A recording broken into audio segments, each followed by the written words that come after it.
초막절을 지킬 것이라 하는 제목으로 오늘 본문 34절에 보면 이스라엘 자손에게 고하여 이르라 7월 15일은 초막절이니 여호와를 위하여 7일 동안 지킬 것이라 그랬습니다. 신명기 16장 13절에도 보면 타작마당과 포도주 틀에 소출을 수장한 후에 7일 동안 초막절을 지키라 했고, 또 출애굽기 23장 16절에도 수장절을 지키라, 이는 내가 수고하여 이룬 것을 연종의 밭에서부터 거두어 저장함이니라 그랬습니다. 그래서 오늘 본문에 말하는 초막절은 추수한 것을 거두어서 창고에다가 저장한 뒤에 지키는 절기이기 때문에 수장절, 수확한 것을 저장, 7일 동안 초막에 거하기 때문에 장막절이라. 초막절, 장막절, 수장절은 동시에 지키는 절기로 오늘 우리가 지키는 추수감사절의 기원이 됩니다. 물론 현대적인 추수감사절은 1620년에 영국에서 종교의 자유를 찾아서 미국으로 신대륙으로 이주했던 사람들이 그 땅에서 하나님의 은혜로 농사한 것을 수확하고 난 뒤에 감사에서 시작이 되었지만, 그 사람들 때문에 추수감사절이 아니고 근본적으로 수장절, 또 오늘 우리가 지금 지키고 있는 초막절, 장막절, 이것이 바로 우리가 추수감사절을 지켜야 되는 근본적인 의미입니다. 이스라엘은 우리와는 조금 날씨도 다르고 여러 면에서 같지가 않은데, 이 사람들이 지금 말하는 건 7월 15일 날 지키라고 그랬습니다. 근데 우리 양력으로는 이게 한 10월 말경도에 해당되기 때문에 오늘날 우리가 11월 달에 추수감사절을 지키는 이유는 추수를 마치고 모든 곡식을 거두었을 때가 11월 말경 정도 되니까 그때 오늘 본문에 있는 것처럼 장막절이 되었든 초막절이 되었든 또 수장절이 되었든 그 같은 의미를 가지고 추수감사의 의미로 하나님 앞에 감사하는 절기입니다. 감사라고 하는 말의 헬라 원어를 보면은 유카리스데오라고 하는데, 그 말의 뜻은 은혜라는 데서 이 말이 나왔습니다. 그러니까 하나님의 은혜를, 하나님이 내게 어떤 은혜를 주셨는가를 깨닫는 사람이 감사하다, 그 말입니다. 그래서 우리가 흔히 이 감사를 신앙에서 가장 높은 단계에 있다고 합니다. 감사함을 깨달아야지 정말로 감사할 수 있는 것이지, 감사할 수 있는 게 없는데 뭘 감사하겠습니까? 오늘 본문은 우리에게 세 가지를 감사하라고 교훈하고 있습니다. 첫째는 애굽에서 구원하여 주신 것을 감사하라는 것입니다. 42절 43절에 보면 너희는 이래 동안에 초막에 거주하되 이스라엘에서 난 자는 다 초막에 거주할지니 이는 내가 이스라엘 자손을 애굽 땅에서 인도하려던 때 초막에 거주하게 한 줄을 너희 대대로 알게 하려 함이라. 나는 너희의 하나님 여호와니라. 하나님이 이스라엘 백성들에게 7일 동안 초막을 짓고 풀이나 나뭇가지를 가지고 집을 짓고 그 안에 가서 일주일 동안 머무르라고. 이유는 애굽에서 그들을 건져내어서 광야 생활할 때 그런 초막을 짓고 살았는데, 지금 너희가 초막이 아닌 제대로 된 집에서 사는 것이 얼마나 큰 은혜인가를 깨달으라는 거예요. 우리가 흔히 그런 말 하지 않습니까? 개구리가 올챙이적 생각을 못한다. 올챙이 때 다른 모든 것에게 너무나 미약해서 죽을까 봐 벌벌 쫓아다녔는데, 개구리가 되고서 좀 덩치가 커지고 나니까 그 자기가 물에서 왕인 줄로 착각할 때가 많습니다. 하나님의 은혜가 아니었다고 하면 이스라엘 백성들은 애굽에서 나오지도 못했습니다. 애굽에서 나오기 전까지 얼마 동안 노예살이를 했느냐? 430년을 했어요. 이스라엘 백성들이 자기들이 정말 능력이 있다고 그러면 430년 동안 노예살이 할 필요가 없었죠. 이미 나왔어야죠. 근데 나오지 못했습니다. 또 430년 만에 애굽에서 나올 때도 자기 힘으로 나온 게 아니에요.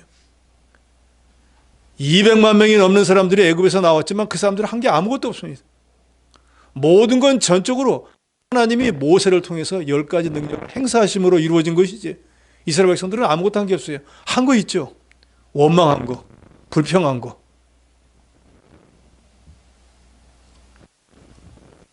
하나님께서 10가지 재앙을 일으켜서 430년 만에 더 이상 해방 홍해 바다를 건너서 광야에 왔습니다. 그런데 뭐 그 광야에 집이 있겠어요? 뭐가 있겠어요? 아무것도 없잖아요. 그러니까 나뭇가지 가지고 집을 짓고 거기 살으니까 요새 날씨가 조금만 추워졌어도 이렇게 벌벌 떨리는데 그동안에는 그래도 노예살이를 해도 집에서 살았는데 광야에 나오니까 집이 없고 초막 텐트를 생활을 하려니까 얼마나 힘들었겠어요. 그런데 그게 하루 이틀이 아니라 40년을 했어요. 그런 인고의 세월이 지나고 나서 그 부모 봤기 때문에 그 후세대들은 가나안 땅에 들어와서 부유하고 행복한 삶을 살게 되었는데 이 생활이 준질로 착각하는 사람들이 너무나 많다는 거예요. 그래서 하나님의 이스라엘 백성들 모두에게 7월 15일이 되면은 1년 동안은 나가서 자기 집을 두고 풀이나 나뭇가지로 만들고 그 안에서 살아보라는 거예요. 그러면 과연 조상들이 광야에서 얼마나 수고를 했는지 그 40년 동안의 장구한 셀 동안에 하나님의 은혜가 아니면 어떻게 살았을까? 하나님 은혜를 좀 감사. 시편 136편 10절로 11절에 보면 애굽의 장자를 치신 이에게 감사하라. 그 인자하심이 영원하미로다. 이스라엘을 그 중에서 인도해내신 이에게 감사하라. 그 인자하심이 영원하미로다 그랬습니다. 사람은 보통 이전의 일을 쉽게 잊어버리는 경향이 있습니다. 출애굽의 역사도 경험해보지 못한 사람들은 또 경험했던 사람들도 얼마간 생활이 편해지고 안락해지면 옛날에 고생했던 거 다 잊어버립니다. 그래서 뭐 그럴 수도 있지 뭐 하고 별반 감사하게 생각하지를 않습니다. 특히 가나안 땅에 들어와서 태어나서 이런 광야에서 같은 초막이 아닌 제대로 된 집에서 태어난 사람들은 초막이 뭔지 상상도 안 되고 그런 삶을 산 게 부모들이 뭐 자기들이 잘못해서 전혀 상관. 결과라는 것은 원인이 있기 때문에 결과가 있는 거지 원인 없는 결과는 있을 수가 없어요. 지금 저와 여러분들 이렇게 좋은 환경에서 신앙생활을 하는 것도 우리 앞서 우리 신앙의 선진들이 수고한 것이 있기 때문에 우리가 거저 누리는 거예요. 그래서 하나님께서는 이스라엘 백성들로 하여금 초막에서 자기 집을 두고 7일간 거하게 함으로 단적으로 일주일 전에 집에서 살던 때와 지금 텐트에서 일주일 살아보니까 너무너무 차이가 나거든. 이야, 우리 조상들은 40년 동안 강해서 이걸 어떻게 지냈을까? 어떻게 얼어 죽지도 않고 덥다고 더워 죽지도 않고 40년 동안 하나님이 이 백성들을 인도했을까? 아, 하나님은 참 대단하시구나. 하나님 은혜가 참 감사하구나. 뭐 각각 집집마다 갖다 뭐 음식에 먹을 그릇도 다 갖고 나오지도 못하고 부를 뗄 무가 아무것도 없는데 어떻게 40년을 먹이셨을까? 이야, 라면 하나 끓여 먹으려고 해도 물 끓여야죠. 라면 뜨거워서 집어 넣어야죠. 계란 하나 넣어야죠. 지어야죠. 딱 그릇 꺼내야죠. 그 수고를 해야 먹는데 아무 수고도 안 했는데 그냥 가서 바구니 들고 갖고 와서 뭐 대패 먹고 싶으면 대패 먹고 생으로 먹으면 생으로 자기 마음대로 먹어도 살게 해놓은. 이야, 하나님 은혜가 너무나 감사하구나. 깨닫게 하려는 것입니다. 신명기 7장 6절로 8절에 보면 너는 내 하나님 여호와 내 하나님의 성민이라. 네 하나님 여호와께서 지상 만민 중에서 너를 자기 기업 백성으로 택하셨나니 여호와께서 너를 기뻐하시고 너희를 택하심은 너희가 다른 민족보다 수요가 많기 때문이 아니니라. 너희는 오히려 모든 민족 중에 가장 적으니라. 이스라엘 백성들이 숫자가 많으니까 이 사람을 구해주고 했구나. 뭐 아니면은 이스라엘 백성들은 그래도 애굽 사람들보다는 착하니까 구해줬구나. 그래서 구해준 게 아니고 누가 약속한 게 있고 하나님 택한 백성이기 때문에 구원해 준 것뿐이에요. 지금 여기 계신 저와 여러분도 우리가 다른 사람보다 도덕적으로 윤리적으로 깨끗한 삶을 살고 뭐 죄진 게 하나도 없고 세상에는 유익만 주는 그런 사람이라 구원해 준 게 아닙니다. 하나님의 창세전에 택제로 예정했으니까 구원해 주신 것뿐이에요. 그래서 우리가 내가 감사한 거예요. 뭐 내놓을 만한 게 있다고 하면은 감사할 게 뭐 있겠습니까? 또 이런 게 있는데 그런데 내놓을 게 아무것도 없거든요. 이 세상에 구원받을 소망도 없었고 하나님도 모르고 하나님의 버림을 받아 영원한 지옥의 형벌을 받아 마땅한 그런 사람들이었는데, 하나님이 애국 같은 세상에서 저 여러분을 건져내어서 마귀 종살이하고 그 죄값으로 지옥 가던 사람들을 모든 과거와 현재 미래까지 다 용서로 만들어서 이제는 하나님의 자녀라 칭함을 받게 하고, 하나님의 교회에서 여러 가지 은사와 직분을 주어서 천사도 부러워하는 구원을 받고 하나님의 곁에서 수정되는 이런 귀한 사람들로 삼아주시고, 우리를 주께서 부르시기를 성도라고 부릅니다. 거룩한 무리라고. 그러니까 택함받지 못할 여러 환경 가운데서 우리를 구원해 주신, 마치 이스라엘 백성들을 애굽에서 건져주신 것 같은 이 은혜, 구원의 은혜가 감사들을 당했습니다. 하나님 앞에 감사해야 될 것이고, 이것이 바로 초막절을 지키는 정신입니다. 초막절은 애굽에서 구원해 주신 하나님의 은혜에 감사하시라는 거 여러분 믿으십니까? 두 번째로는 광야를 통과하게 하신 것입니다. 신명기 8장 15절에 보면 너를 인도하여 그 광대하고 위험한 광야 곧 불뱀과 전갈이 있고 물이 없는 간조한 땅을 지나게 하셨으며, 또 너를 위하여 물을 굳은 반석에서 내셨으며 내 열조도 알지 못하는 만나를 광야에서 내게 먹이셨나니 그랬습니다. 200만 명이 넘는 사람이 광야에 나왔어요. 그 사람들이 떡 한 덩이만 먹어도 200만 개가 있어야 돼요. 그럼 떡 하나가 예를 들어 100원이라고 칩시다. 200만 개에다 100 곱하면 얼마예요? 200만, 2천만, 2억이잖아요. 한 끼다 2억씩 들어가야 되는 거예요. 하루에 6억씩 꼬박꼬박 들어가야 되는 거예요. 그러죠? 겁이 나서 대답을 못 하시요? 하루에 그냥 떡 한 덩이씩만 먹고 산다 그러면 6억이 들어가야 돼요. 그걸 40년을 했다는 거예요. 돈을 한번 계산해 보세요. 얼마인가? 어마어마합니다. 하나님이 그 돈을 다 냈다는 거예요. 떡값만이에요. 생수 한 병에 요새 최하 1,000원씩 하잖아요. 하루에 한 병이 있어야 살 거 아닙니까? 200만 명이 하루에 한 병씩 먹으면 얼마예요? 그 백성들이 날이 추워져 가지고 얼어 죽지 않게 여기서 불을 떼주시면 연료비가 얼마가 되겠어요? 신발과 옷을 헤어지지 않도록 주었다고 했는데 한 벌씩만 주고 한 켤레씩만 줘도 얼마가 되겠어요? 우리가 상상할 수 없는 금액이 광야의 40년 동안 이스라엘 백성들에게 투자되었다는 거예요. 공짜가 아니라는 거예요. 그러니까 이스라엘 백성들이 40년 투자해가지고 40년 동안을 먹이고 입히고 살리셨다는 거예요. 이걸 깨닫는 사람이라고 하면 나를 노예살이 하는 것에서 건져가지고 그 어마어마한 돈을 나한테 투자해가지고 나를 땅까지 인도했을까 한번 생각해 봐야 되지 않겠어요? 그냥 노예살이나 하다가 죽어도 뭐 어떻게 되는지도 몰라야 되는 그런 사람을 갖다가 성도라고 칭함을 받게 해주시고 하나님의 자녀가 되어서 살게 해주신 이 은혜 너무나. 이스라엘 백성들만 광야를 통과했습니까? 저분도 하나님 앞에 갈 때까지가 마치 광야를 통과하는 순례자 일과 똑같아요. 나는 내가 이래가지고 번 돈으로 다 먹었어, 다 사는 거야 라고 생각하실 수 있겠지만, 그것도 하나님이 그 손에 붙여주지 않았으면 절대로 일전 한 푼도 내 손에 들어오지 않습니다. 그러니까 광야 40년 동안의 이스라엘 백성들을 먹이고 입히신 것처럼 오늘까지 하나님께서도 저와 여러분이 살아온 모든 삶 가운데서 같이 하시면서 우리가 살아갈 수 있도록 인도해 주셨어요. 올 추수감사절을 당해서 우리는 그걸 감사해야 됩니다. 만약에 내가 그렇게 수고했는데도 갑자기 그 회사가 망했다, 일전 한 푼 못 받습니다. 내가 수고 많이 했는데 월급날에 월급 타러 가다가 사고가 났다, 세상을 떠났다, 그걸로 끝이에요. 내 생명도 내게 내 마음대로 할 수 없습니다.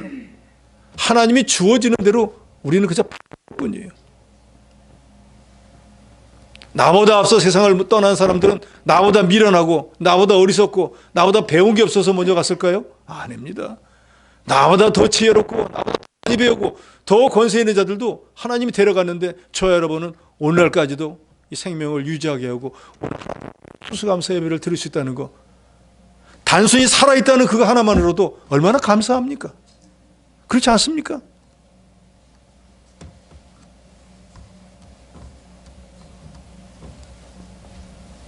만약에 하나님께서 이스라엘 백성들을 200만 명을 먹이고 입혔겠으니까 가나안 땅 들어간 뒤에 계산 좀 하자. 40년 동안에 너희 조상한테 내가 밥값 얼마, 뭐 얼마 하니까 이거 좀 줘라. 내야 될까요? 안 내야 될까요? 내야 돼요? 안 내야 돼요? 세상에 공짜가 어딨냐? 나도 내 돈이 들어갔는데 줘야 될 거 아니냐? 마땅히 내야 돼요.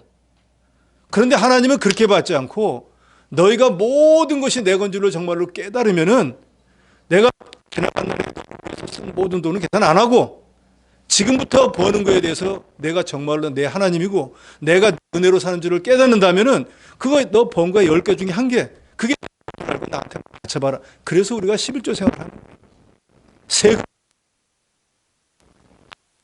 세금입니다. 우리가 하나님 앞에 갈 때까지도 이 하나님의 은혜가 아니면 우리는 1분 1초도 살지 못합니다. 하나님의 은혜로 살아가는 거예요. 시편 107편 4절에 보면 그들이 길에서 방황하며 거주할 성읍을 찾지 못하고 주리고 목이 말라 그들의 영혼이 그들 안에서 피곤하였도다. 이에 그들이 근심 중에 여호와께 부르짖음에 그들을 고통 중에서 건지시고 또 바른 길로 인도하사 거주할 성읍에 이르게 하셨도다 그랬습니다. 이스라엘 백성들이 광야에서 어디로 가야 될지를 모를 때 우왕좌왕할 때 하나님께서 인도자를 세워서 가나안 땅까지 갈 수 있도록 인도했어요. 그리고 40년 동안 그 땅에서 농사 짓지 않고 의복을 만들지 않았어도 하나님이 다 공급해 주었습니다. 오늘 우리도 똑같습니다. 애국 같은 세상에서 건져주셨고 지금까지 살아오는 모든 동안에 하나님의 은혜로 살게 하셨어요. 추수감사절에 우리가 이걸 초막절은 광야를 통과하게 하신 하나님의 은혜를 감사하는 절기라는 거 믿으시기 바랍니다. 세 번째로는 수고한 것을 거두게 하신 것 감사해야 됩니다. 이스라엘 백성들이 가나안 땅에 들어갔습니다. 들어가 보니까 하나님께서 늘 말씀하기는 젖과 꿀이 흐르는 땅이라 그랬는데 가보니까 땅이 그런 땅이 아니에요. 그 땅에 소사는 좋기는 한데 비만 오면은 비가 어디 저장되는 게 아니라 땅 속으로 다 들어가 버려가지고 농사를 못 짓겠는 거예요. 우리나라도 지금은 괜찮지만 수십 년 전만 하면 천수답이라고 그랬잖아요. 하늘에서 비를 줘야지 된다 그 말이에요. 비 안 주면 농사 못 하는 거예요. 그런데 가나안 땅이 딱 그런 땅이에요. 원망할 만하죠. 불평할 만하죠. 그래서 하나님은 신명기 11장 10절로 12절에 보면 말합니다. 너희가 들어갈 땅은 여기하고 다르다. 여기는 지금 애굽은 나일강이 큰 강이 있어가지고 강 옆에다가 도랑 하나만 치면 자기 밭으로 막 물이 들어오게 됐어가지고 물 걱정 안 하고 농사 짓지만 너희가 들어갈 땅 조상에게 약속하신 너희 영원한 가나안 땅에는 그렇게 되지 않아. 거기는 오직 하나님의 은혜가 아니면 농사를 짓지 못하고 하나님의 은혜가 아니면 추수할 수 없는 그런 땅이야 하고 하나님이 미리 말씀했어요. 그런데 그 땅에는 내 눈 항상 너희를 지켜보고 너희가 선한 길로 가고 말씀대로 살면 너희가 풍족한 삶을 살게 해주고 너희가 거기 가서도 하나님의 은혜를 기억하지 못하고 범죄하면 그 이방신을 섬기는 사람처럼 멸망시켜버릴 거예요. 들어가기 전에 수없이 하나님이 경고를 하고 교훈을 했습니다.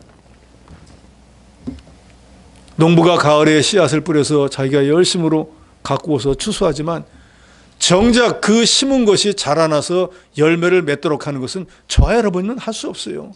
아무리 그 앞에 가가지고선 기도를 하고 싹이 나와달라고 해도 하나님이 나오게 해줘야지 나오는 거지. 하나님이 나오지 않게 하면 아무리 기도해도 싹 안 나옵니다. 싹이 나왔다 칩시다. 그것이 열매를 맺을지 안 맺을지는 누구도 몰라요. 열매가 탐스럽게 맺혔습니다. 막 거두려고 하는데 그때 태풍이 불에 다 떨어질지 안 떨어질지 하나님의 손에 달렸어요. 그러니까 정작 우리는 그 거두지 못하는 거예요. 내가 수고한다고, 내가 장사한다고, 내가 사업한다고 해서 내 손에 돈이 들어.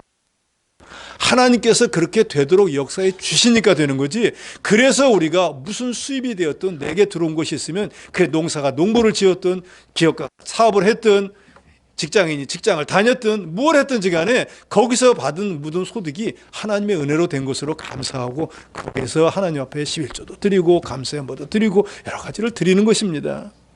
내가 내 능력과 내 힘과 내 수단으로 모든 걸 다 한다 그러면 우리가 하나님 믿을 필요도 없어요. 그러잖아요. 내 자식도 내 마음대로 이런 사람 만들고 싶다. 그럼 척척 만드세요. 됩니까? 요새는 서너 살도 말을 안 들어요. 그렇지 않습니까? 옛날에는 미운 7살인데 지금은 미운 한 3살이에요. 말 안 들어도 그렇게 안 들을 수도 없어요. 내 자식도 마음대로 못하는데 어떻게 세상에 다른 사람 뜻대로 하겠습니까?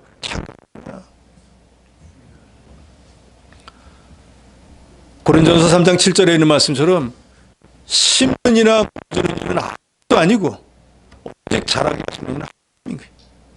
그래서 하나님께서 사업이 되게도 하시고 하나님께서 공부를 할 수 있게 하고 모든 것이 되게 해줬기 때문에 무슨 결과든지 얻게 되는 거예요. 그래서 우리가 잘 아는 말씀처럼 사도 바울도 참 예수님 이래로 그런 일을 했는데도 불구하고 고린전서 15장 10절에 보면 이렇게 말하잖아요. 내가 나된 것은 내가 사도로 3번에 걸쳐서 전도 여행을 갖고 수많은 교회를 세우고 뭐 셀 수 없이 많은 영혼들을 성경을 13권을 쓰기도 하고 뭐 이런 어마어마한 일한 그 모든 것은 하나님의 은혜이시니 내게 주신 그의 은혜가 헛되지 아니에요. 내가 모든 사도보다 더 많이 수고한 것은 분명하지만 내가 한 것이 아니요 나와 함께 하신 하나님의 은혜로라. 이 자리에 저와 여러분이 온 것도 내가 능력이 뛰어나고 수단 방법이 좋아서 온 것이 아니고 지금까지 나와 함께 하신 하나님의 은혜로 저와 여러분 이 자리에 있는 줄로 믿으시기 바랍니다. 우리가 살아온 것도 하나님의 은혜이고 남은 인생을 살아갈 것도 하나님의 은혜일 것뿐이에요. 근데 그 하나님은 자기를 불쌍히 여기는 사람과 함께 하십니다. 교만한 자는 물리치시고 겸손한 자에게는 은혜를 주시는 거예요. 오늘 아침에 머리를 있는 대로 구부리고 이 뭡니까? 물을 틀어가지고 머리를 감다가 이런 생각을 했어요. 구부릴수록 허리는 아픈데 몸으로는 물이 하나도 안 떨어지는구나. 무슨 말인지 이해되십니까? 이렇게 서가지고 대충 옷으로 다 물이 떨어지는데 허리를 있는 대로 구부리고 허리는 아픈데 물을 쫙 하니까 머리만 해지 안쪽으로 안 오는 거야. 나이가 65이 돼서 이제 이걸 깨닫다니 나도 한심하기가 이를 데가 없구나 하고 생각을 했어요. 근데 그렇지 않습니까? 하나님 앞에 숙이면 숙일수록 허리는 아픈지 모르겠지만 내게 편해지는 거예요. 내게 유익이 있는 거예요. 하나님은 높여주시는 거예요. 여러분도 그렇게 되시기 바랍니다. 너무너무 간단한 이치인데도 그걸 깨닫기를 그렇게 오랜 세월이 걸. 오늘 추수감사절을 당해서도 우리가 이렇게 모든 것을 거두게 해주시는 것이 하나님의 은혜인 것을 참으로 감사해야 됩니다. 누구나 다 일용할 양식을 주는 게 아닙니다. 우리 장로님 아까 기도하셨지만 북한에 있는 사람들은 일한다고 일하지만 자기 거 되지 못합니다. 우리가 지금까지 살아온 것도 하나님의 은혜이고 우리가 여러 가지 하나님이 우리에게 주신 능력을 가지고 일해서 얻은 모든 것도 다 하나님의 은혜입니다.